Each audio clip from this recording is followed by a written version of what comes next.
right? So a couple questions I would have is, what kind of life am I leading? But that's my go-to. Thank you for that. So if I flip a coin 500 times, what's the probability I get exactly 250 heads? No.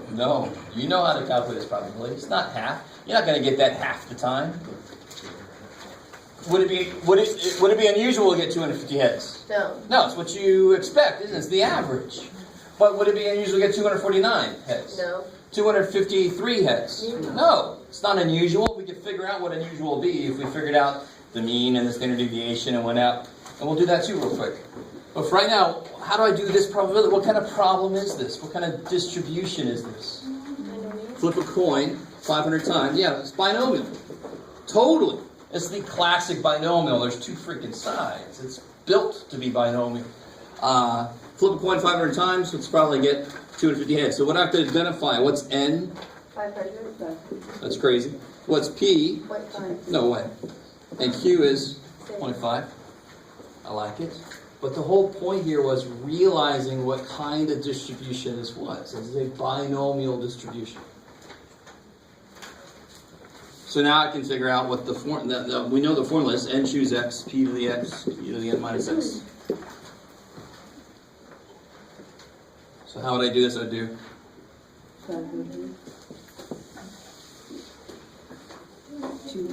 Good. All right, because x is 250. It overloads. It overloads? Yeah. All right, let me take it down a notch. I was worried that might happen. Do 400 and 200. Let's see if we can do this. I want this to work. Does that overload? Mine does, but mine is like the TI-83, so it's like, it doesn't hold as much. Oh, poor little thing. Let's see if I can get to this example real quick. So, anybody else trying this out? Is anybody else trying this out? Anybody else trying If this out? anyone has higher than 83. Is it working? I'm having not yet. 0.5 to the 200, 0.5. Yeah, they're 2,000. 0.5 to the 200. Let's see what happens. Overflow stuff? All right. So make it, you guys see what I'm trying to do here, right? I'm trying to get this, well, you guys sort of see what I'm trying to do. I'm just making it down a little bit, so it's maybe what that calculator can handle. Let's make this 150. So I changed it to 300 total times. Half of that would be 150. Yay, I did it. All right, cool. So figure out, so now this will be 150, 150. So it was all the same situation. I just had to change the numbers until the calculator was able to handle the size of this piece, especially. This gets crazy big, this gets crazy small, freaks out. What do you get? 0.046. I love it. I love it. 0.046. All right. Let me stop there. What's up? You all right?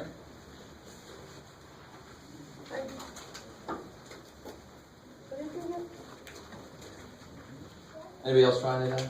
Or you guys just, is that what you got? Oh, that looks like a 110. Oh, First please. one. Bam. All right, now watch. People latch on too much to something I said earlier, and it has nothing to do with unusual, really. Unusual starts 2 standard deviations out in y. In a normal curve, how much of the data is outside of 2? How much is out here? 5%. 5%. So then people latch onto that 5% and they say, well, this would be unusual because it's less than 5%. But that doesn't make any damn sense. What would I expect if I flipped the coin 300 times? What would I expect to have happen? I'd expect to get 150 heads. Isn't that the average? Do you guys understand what I'm trying to say? So the most likely thing to happen would be 150 heads, but the probability of that specifically happening is less than 5%. Of course it is, because there's so many things in 300 flips, there's so many things that could happen. I don't know if you guys understand what I'm saying. So very often, the most likely thing could be itself a very small percentage, a very small probability, just because everything else will be even smaller than that. There's just so many of them, they still add up to be 1. So here's the idea. Any specific thing in here theoretically has a probability of 0. So you can't say they're unusual just because of that. What really matters is, are they in an area where you would expect something to fall.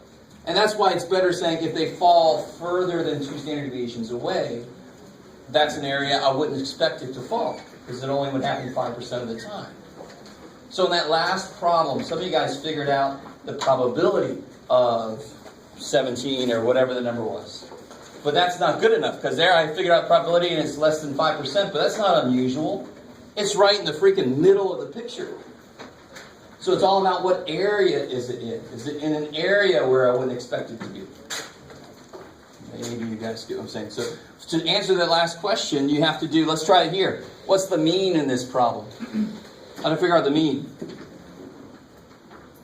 We basically already did, but how do I figure it out? What's the formula for a binomial NPQ problem? N times P, you gotta love it. So the mean, of course, that's where I got the 150 number. 300 times 0.5 is 150. So that's the mean. How do I get the standard deviation? Square root. So somebody help me out. What's the square root of 300 times 0.5 times 0.5? It's like 8 point something. 8.66. Sorry, just gotta show off something. 8.66? Yeah. Oh, 0.3. Or Okay, 0. I'm cool with it. So how do I figure out what's the maximum and minimum number of expected heads to get when I flip a coin 300 times? Yeah, so the min would be mu minus 2 sigma. You guys with me? Because if you go down 2 steps and up 2 steps, anything in there is usual. It's what you expect. It's the normal place for things to happen. Outside of there is freakier. There's only 5% of the information out there, so it would be much less likely to go out there. So I'm just going to see what are those boundaries? What are these boundaries here? And I don't know if you remember, we talked about this kind of problem way earlier. I said if I got 153 heads, would you freak out? No. But if I got 297 heads, would you freak out? Yeah. Yes, that would be weird. You go, something about this is good. What the hell? Because that would be unusual. But back when we first talked about it, there was no way for us to figure out, well, where the hell is that dividing line? Is it at like 170? Well, 170 is okay, but then 171 is freaky as hell. Where the hell is that dividing line? Right? So this is the work to figure it out. So see, the minimum would be the mean, 150 minus 2 of those. So what is that? Who is it? 132.68. Alright, so that's the min. And the max would be just the plus. 150 plus 2 of those. 167.32. So I expect it to be anywhere from 132.68, so like 133, up to 167. So if I got 170 heads on 300 flips, officially that would be unusual. That could be evidence that that coin is weighted one way or the other. You guys kind of understand. So it's not, there's no way to really intuitively get a grasp for that. I don't know if this matched up with anybody's ideas of, if you flipped a coin 300 times, what would be unusual? Well, this mathematically is what it is. Because if you flip a coin, if everybody here flipped a coin 300 times, that would be weird for one thing. But I would expect most of you to be in there. In fact, I would predict 95% of you would get a value between there. So only 5% of you should get a value outside of there. So that would be unusual for that to happen. So I saw several hands and then they went away. How are we doing? Is that? You guys see? So when I ask you that question, is this unusual? You can't calculate a single probability and tell me. You have to answer it using this idea of where is it in this area? Then it's usual. Is it outside that area? Then it's unusual. Because any specific thing technically has a probability of 0 in a normal distribution, for example, right? So you can't rely on that single probability calculation. All right. With binomial distributions, like when there's asymptotic, when there's a 50-50, I think maybe it works. Once you find 1 for the min, you can just subtract it by how many times. If it's not 1, it's the other, right? Wait. So once you find this, I could find the other one just by subtracting 300 from it, or by, if I found 167.6. Yeah, if you think about it, well, yeah, I mean, if you think about it, then what is mu minus 2 sigma plus mu plus 2 sigma? It's going to be 2 mu, so so, right? I mean, because the sigmas will go away? All right, so twice the mean in this case is 300. So you're right, it's only if it's symmetric will add a little trick. If it's 0.5 and 0.5. Yes, Or if it's just because it was symmetric, yeah. I like it. So when I ask you a question about unusual, what do you immediately think to yourself? I've got to go 2 standard deviations up and down. That will completely define what usual and unusual is right now. Later in the class, we're going to get much more specific, because some of you guys hopefully are like, what the hell's up with 2? Why is 2 so special? Why is 5% so special? And then later in the class, we'll go, well, really it isn't. It's just the normally accepted definition, unless you have a situation where making a mistake would suck. Like at a nuclear power plant. You don't want to wait too long. It ain't unusual yet. Little arrow's like, it's not unusual yet. Bryan Cranston, go run down there and Godzilla's there we go, sir. Yes? Can't we just use like the empirical rule to show if it's like above 95% or lower than 5%? Because that's outside of the standard deviations. We are using it, but in a very specific way. I have to use the mean and the standard deviation to find the exact number. Empirical rule won't get this for me.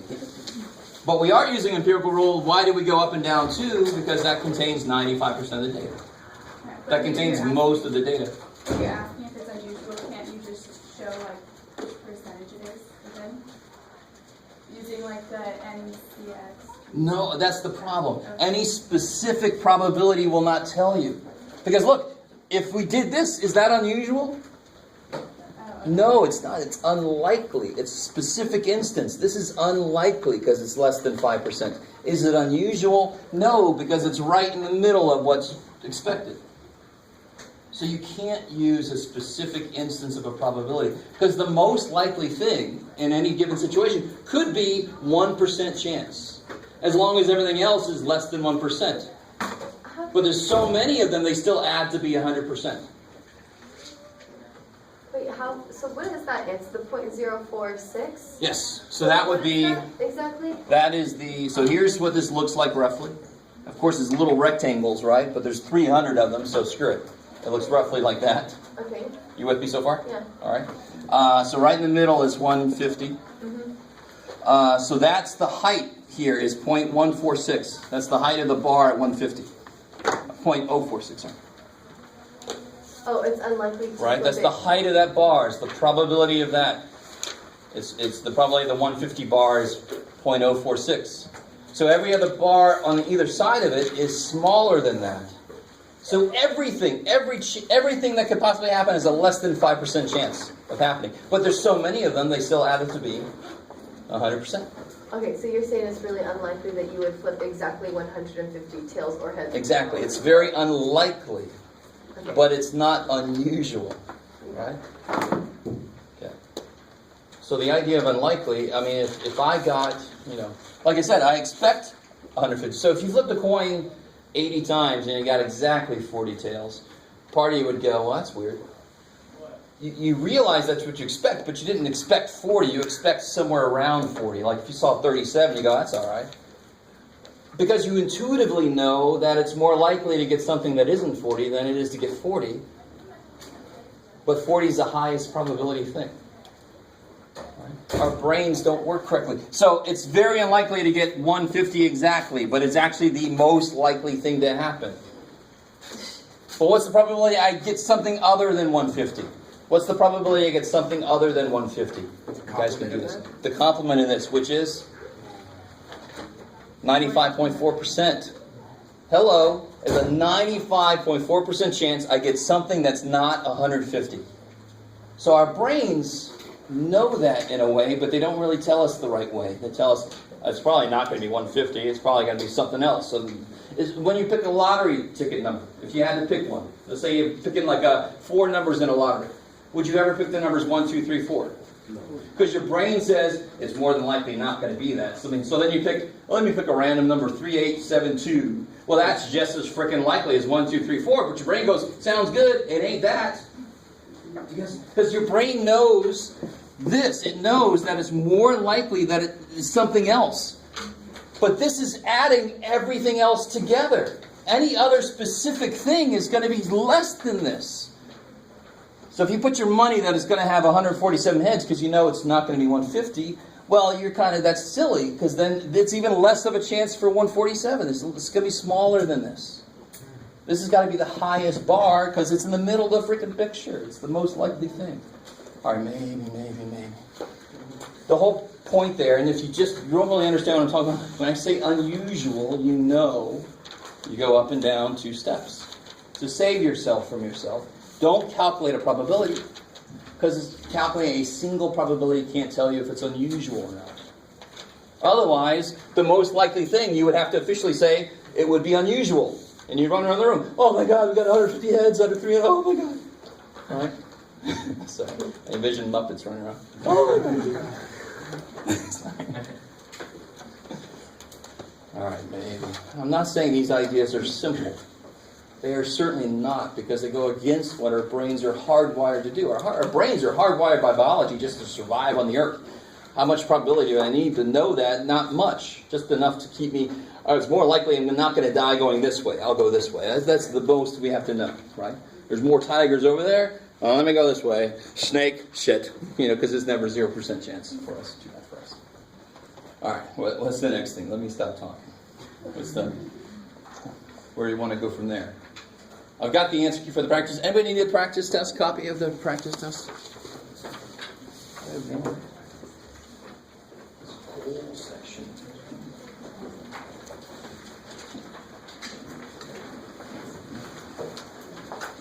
Uh-oh. Let's see if I got more. I think I do.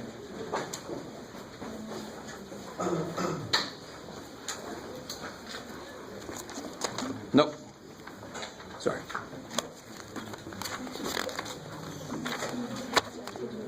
Did it just give one to somebody who has it but doesn't have it with them? I have a copy. Good. Give it to her. Yeah.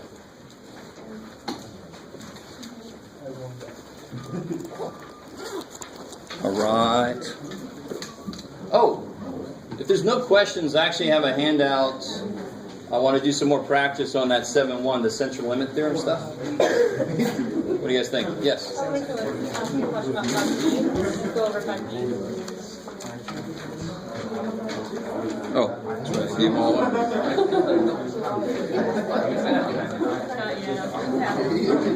Guys! So 5B. Oh, okay, good. The one about the probability less than 22? Yeah. All right, good. All right.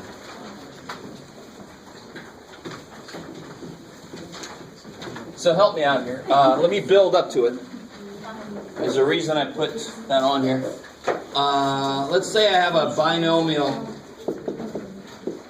that goes up to, make a number 5. There you go. Goes up to 8. All right, you got to if I want to know the probability of at least 1, I think hopefully I've drilled this in your brains enough, but then I get worried that you don't really get the right lesson from this. What's a quick way to find the probability of at least 1? Do it again? 1 minus The probability of 0. Yes. Why exactly does that work? Because it's a line. So there's 2 ways to answer that question. All right, now be careful. It's not a continuous distribution, right? This is not continuous because I can only have 0, 1, 2. What kind of distribution is this then? Discrete. This is discrete. So I don't have to worry about a line not having area because these are actually boxes and they have area. All right. So like that handout I gave you where I gave you the binomial graph and I said there's the box for 6 and you can see what the probability is. All right.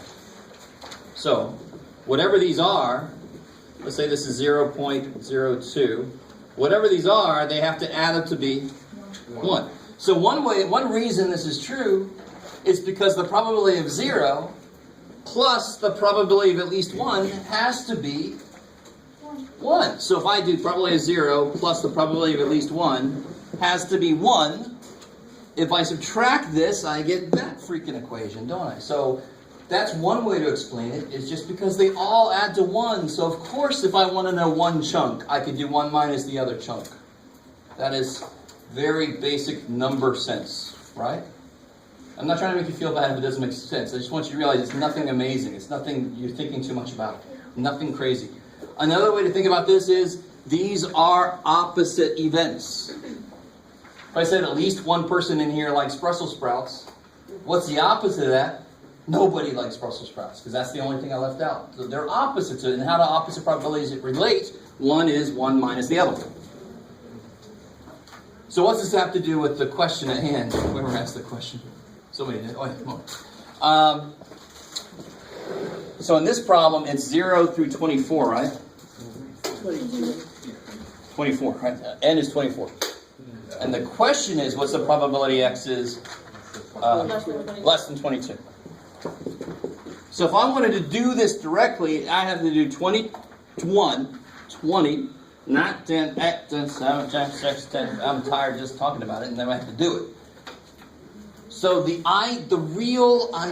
happens so often that we do make it its own little rule. At least 1 is 1 minus none. Bam. But the real big idea behind this is the probability of something is 1 minus everything that left out. So if I want the probability of x less than 22 and I say, holy shit, that's a lot of work. Screw you all. No. I don't want to do this way. So I do 1 minus anything I left out. And what did I leave out? 22, 23, 24. And what did you do? That one's already, you already did 22. So if you figure out 23, so you do 24, choose 23, blah, blah, blah, to the 23rd, blah, blah, and you do 24, you do the formula for both of those. You already did this one on part, whatever it was. A. So this is part A. Figure out what these two are, add those together, subtract it from 1, you're done. Because the opposite of less than 22 is at least 22. 22, 23, 24. So that will always work. It's not that there's something special about this. It's just that the question about at least 1 is the one that happens the most often. I know the probability that at least one person will be late to the airplane. I want to know the probability that at least one person is left-handed to see if I need left-handed chairs. I want to know the probability that at least one person does this. So it happens so often in real life that we really make the rule this. But I want to remind you, it's a bigger rule. It's a more general idea. You're not allowed to just tell me, well, I hit binomial PDF and it said this. Well, that's nice for your calculator. You passed the test. You didn't do so well. All right? Okay.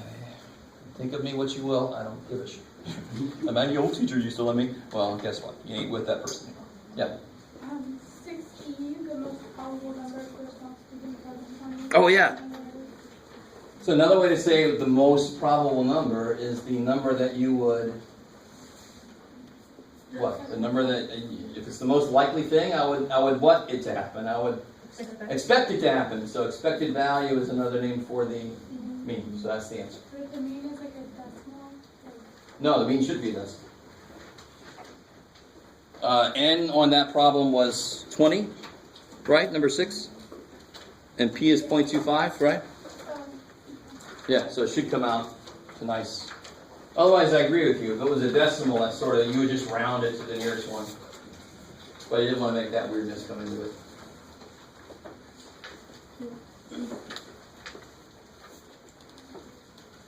All right.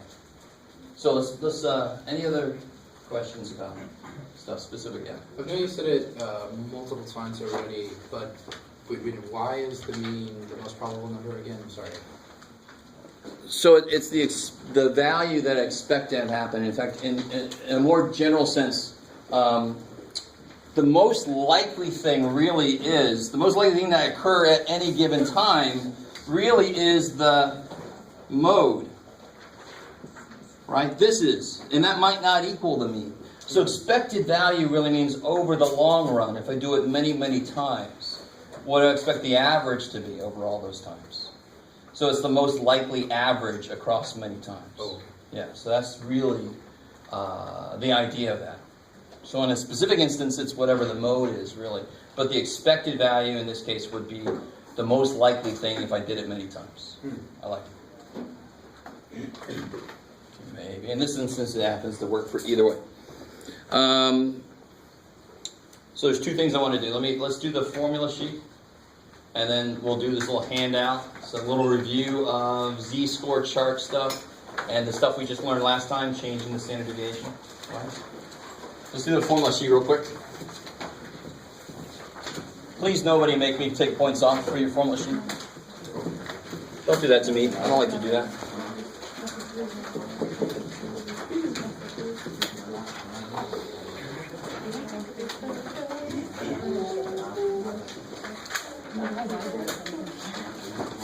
Alright, so obviously you can have all the ones that we had for the quiz. So,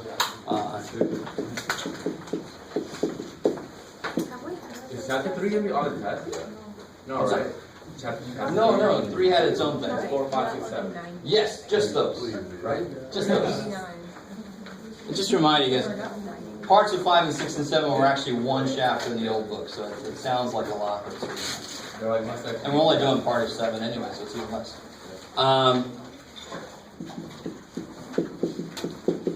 I don't know how you guys want to write this, because some of you guys forgot to take a square root. So if you want to write this instead, like this, or if you want to put them both down there, right? The same thing, just under a square root sign. Whatever's going to keep you straight. You guys understand what I'm saying? So this would find you the what? Variance. And if I ask for standard deviation, you better take the square root. It's going to throw off your max and min stuff if you don't.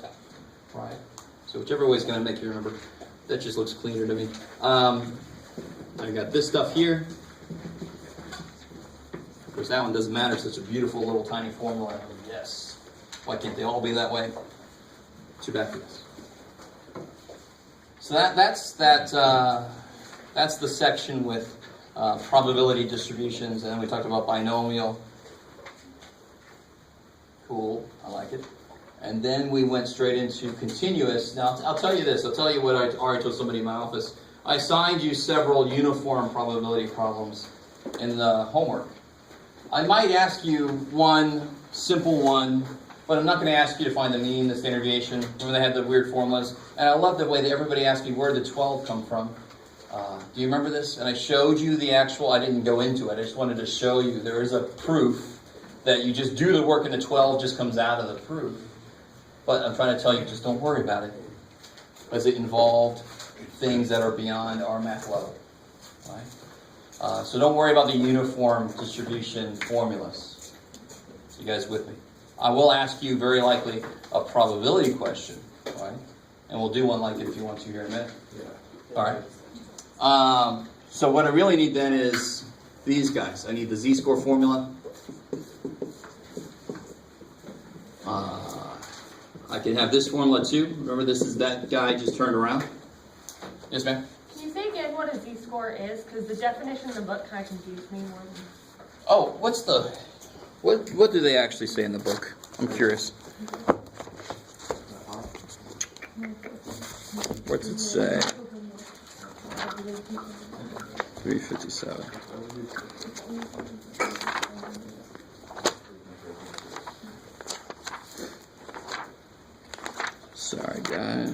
Sorry, guys.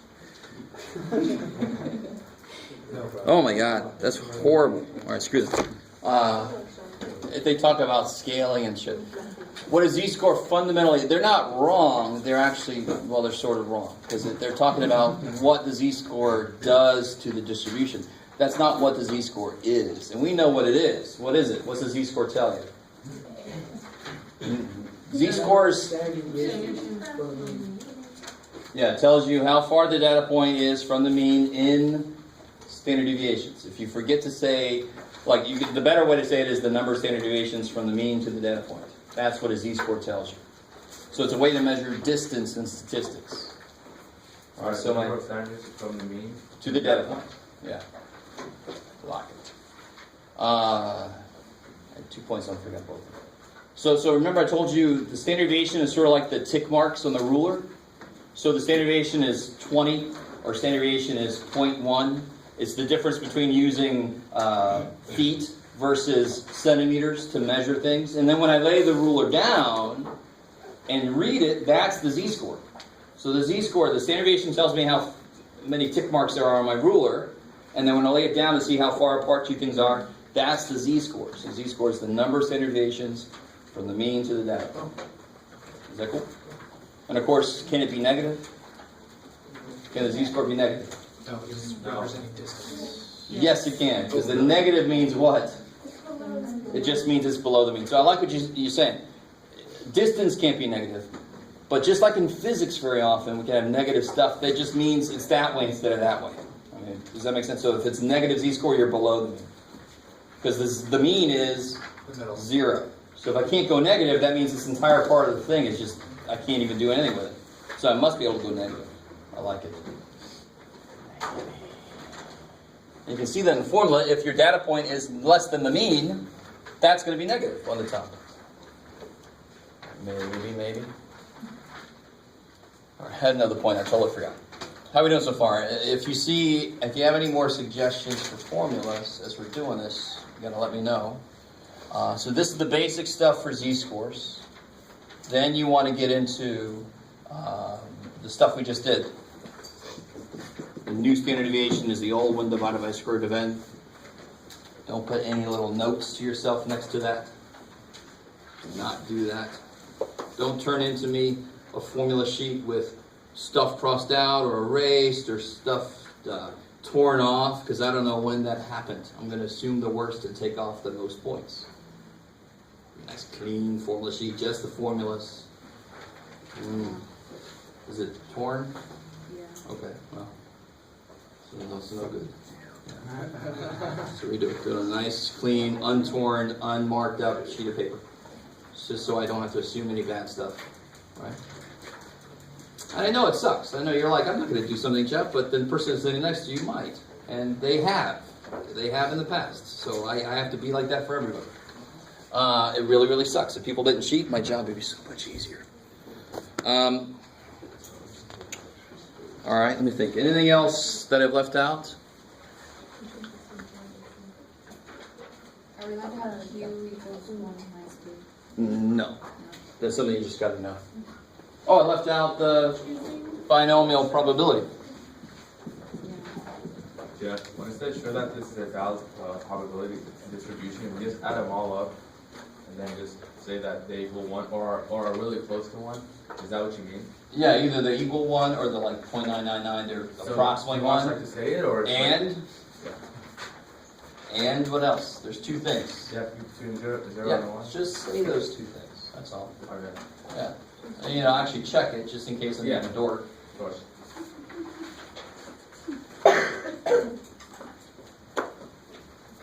Because very often I like to give you one that adds up to be like 1.001.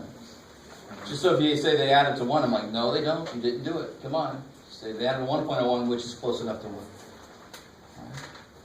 If they add up to 1.2, whoa, holy Even shit. if it's like over 1, like Yeah, exactly. Just because if I round things to 3 places, maybe I rounded more of them up than down, so that means overall it's going to add to a little more than 1, just because of the rounding. Because how I would have thought about it. If it's like a little bit under 1, that's okay. But if anything like over 1, even by a little No, bit, the reason it would be under 1 is if the rounding overall went down. If the rounding overall goes up, then it's going to be overall. perfect. And you've seen this before if you've looked at average, they say percentages added to more than 100 due to rounding. I don't know if you've ever seen that in a little article or something when they have percentages. They say it adds to more than 1 due to rounding. That's exactly that, due to rounding. Yes? That's right, I know the feeling. It'll come to you. Look at what you were just looking at, and it'll come to you. Yes? Just double checking, X bar is for the sample, right? Yeah, so if you wanted to, it's the same exact formula. It's always x minus the mean divided by the standard deviation. So I don't know if that's going to throw you off, but it's always the same idea. It's just that if I have a sample, I would use sample symbols, but the idea doesn't change. Yeah. In fact, the idea for z-score never changes, and we'll see how sane you think I am when you see all the different formulas for z-score, and I'm going to say they're all the same. And you're going to say, I knew this guy was whack. Something happened, and yes. What about the first chapter 5, the uniform continuous distribution? Are we going to be doing anything with the clause? No, I said earlier, don't worry about it. I'm not going to. The most I would give you as a problem, we'll do one right now. The most I would give you as a problem is to calculate a probability from a uniform distribution. which really should be, I didn't mean for that to be anything difficult. It's purely the area. And the nice thing is when you have a rectangle, areas are easy, right? So that's the formula sheet as it is. Any other suggestions for the formula sheet? All right, so that's all I'll take. Anything else in that, and you lose points. Okay. Everybody got? No, All right. So this is no longer. Oh yeah, I do, I guess. Okay, not the formula sheet. So if I give you a uniform distribution, and it goes from 2 to 29. Like there's a problem in the book that goes from 1 to 53, representing 52 weeks of the year. All right, so they tell you it's 1 to 53. How do I tell how tall this is going to be? Because that's what it all depends on now. So there's uniform. So what I call a uniform is uniformly the same. So everybody wearing the same thing. How tall is this? 1 over 27. Yeah, 1 over 27, because overall it's got to have an area of 1. So this is a 27 width times 1 over 27 height is an area of 1.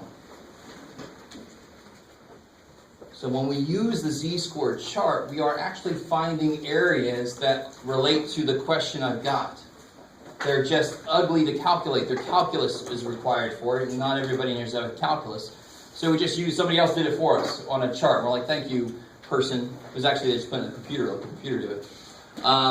So if I ask you now, what's probably x is greater than 7?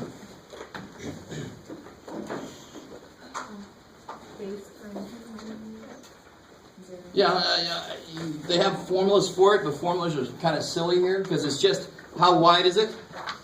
So this is this. Yeah, so this area here is the question 1. Yeah, how wide is this? 22.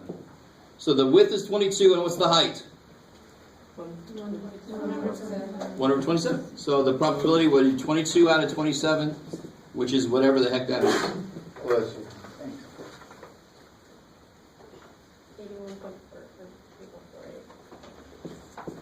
81.5 or whatever? Mm-hmm. Okay. Do you guys get the idea?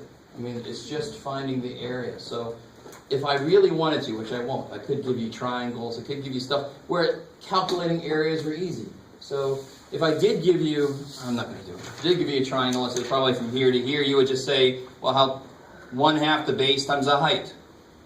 Right? Bam. Right? Triangle would be a little bit harder because it's not uniform, it's slanted. You just got to figure out how tall it is at that point. But the idea that I'm talking about is if I give you a shape that you know the area for, answering probability questions is easy. You just find the area.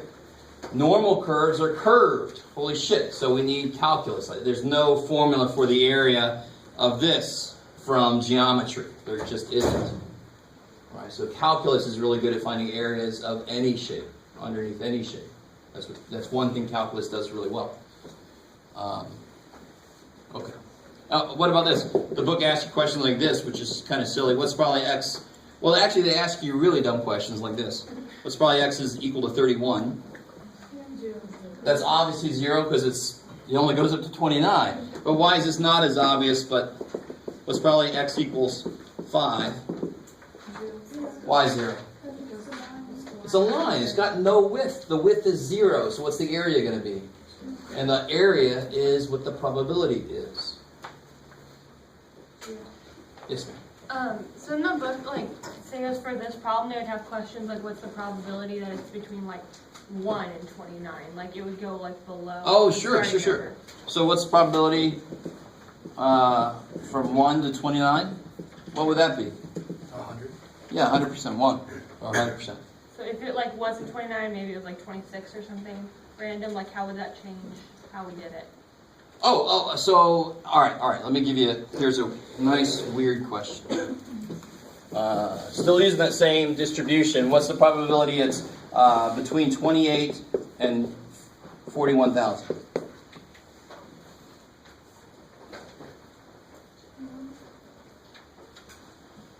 What you do is you say 41,000 is stupid, because the highest this thing goes is 29. So really the question is that, all right?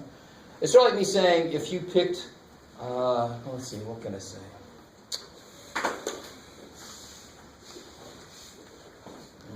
This is a weird, all right.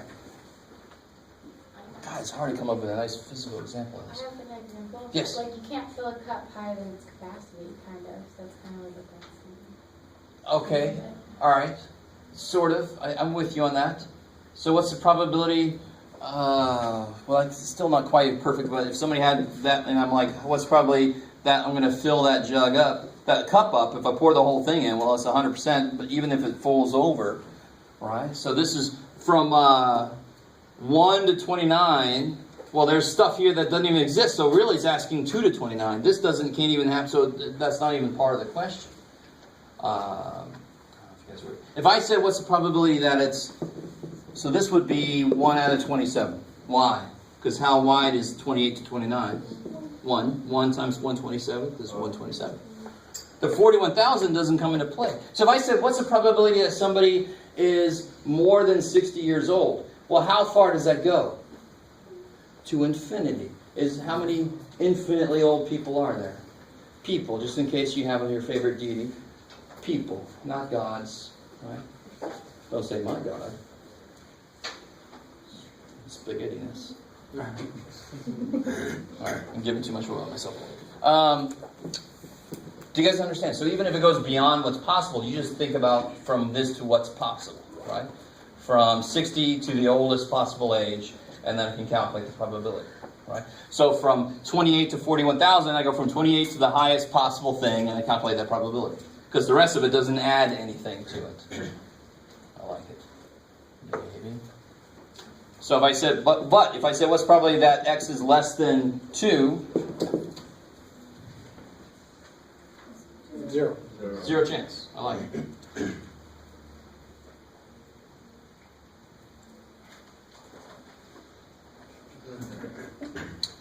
Oh, so if I rolled a die, why am I drawing that, Jeff? There. If I rolled a die, I don't know enough about dice to remember where things are in it, but if I roll a die, what's the probability that I get less than or equal to 1 on it? 1. Or let me say it like this. What's probably I get from -7 up to 1?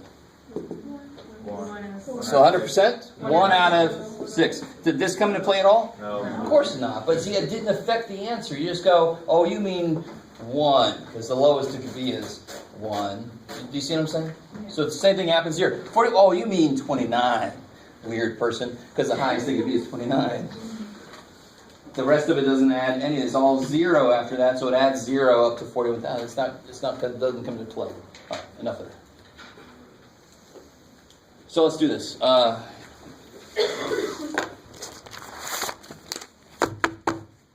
I'm going to give you this. I'm going to let you work on it for a couple minutes, and then we're going to do it together. And this covers chapter 6 and 7, 7:1. Right? There's problems for both of those. So I wanted to have a little extra practice because it's the most recent stuff. Just the worksheet is chapter 4 and 5, and that's 6 and 7. What's that? Does this contain chapter 4 and chapter 5? That contains also 6 and 7. Oh, Yeah. okay. Yeah. So this is just extra. Yeah. And as soon as we're done with this, I'll give you guys the answer key.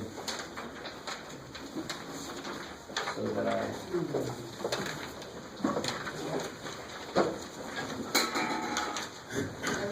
I imprison the people that want to leave.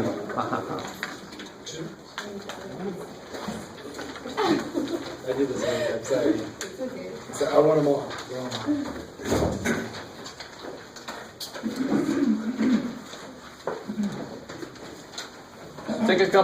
Take a few minutes, work on these. You can work together if you want to. Call me over if you need help, and then we'll do it together on the overhead. Then I'll give you the answer key for the practice test, and we'll see if you have any questions on that.